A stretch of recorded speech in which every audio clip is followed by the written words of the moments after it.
Gimana sih caranya mengatasi grogi ketika public speaking? Mungkin teman-teman di sini yang udah kerja, ataupun mungkin Anda yang lagi kuliah, itu pasti seringkali dituntut untuk bisa public speaking atau berbicara di depan umum.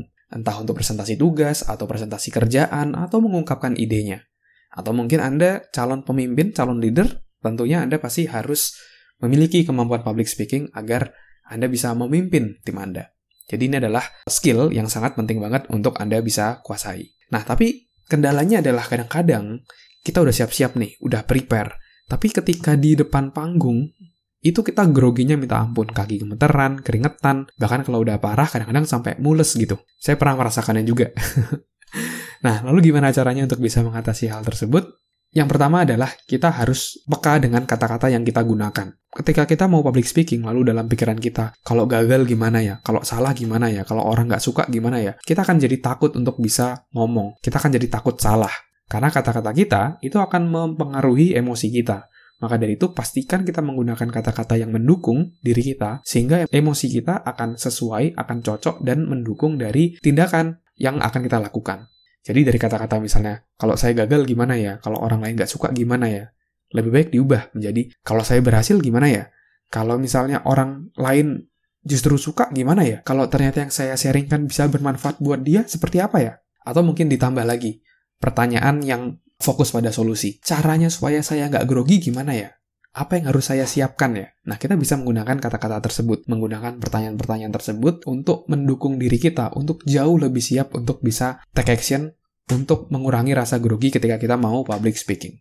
Langkah kedua adalah kita harus bisa mengubah gerak kita. Tony Robbins bilang, our emotion is created by our motion. Jadi, emosi kita itu dipengaruhi oleh gerakan tubuh kita. Kalau kita mau mengubah emosi kita, kita harus mau untuk mengubah gerakan tubuh kita. Kalau gerakan tubuh kita mau public speaking, lemes, loyo, takut, lihat ke bawah, bahunya turun, nafasnya pendek-pendek, nah itu gerakan tubuh ketika kita takut, ketika kita cemas. Pantas saja teman-teman jadi tambah grogi.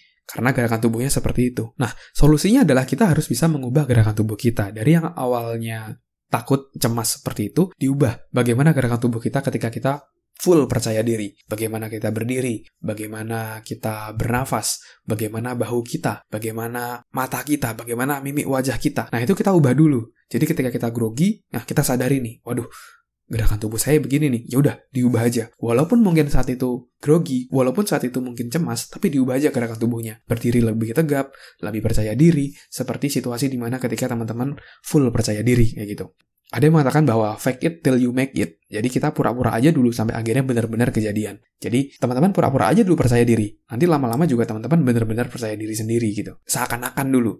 Jadi kita seakan-akan gerakan tubuhnya, itu seakan-akan kita percaya diri. Nanti lama-lama kita sendiri pun akan jadi percaya diri. Oke? Jadi tadi yang pertama adalah ubah kata-kata ataupun pertanyaan dalam pikiran kita. Dan yang kedua adalah ubah gerakan tubuh kita. Dan ketika teman-teman bisa mengubah dua itu menjadi yang support teman-teman, kata-katanya lebih positif, gerakan tubuhnya lebih semangat, itu teman-teman akan jadi jauh lebih siap untuk bisa public speaking dengan optimal. Oke, jadi ketika mau public speaking, teman-teman grogi, teman-teman bisa izin dulu ke toilet dulu. Nah, teman-teman bisa loncat-loncat dulu di sana, bisa pejamkan mata, tarik nafas panjang, ubah gerak, dan di pikiran juga diubah.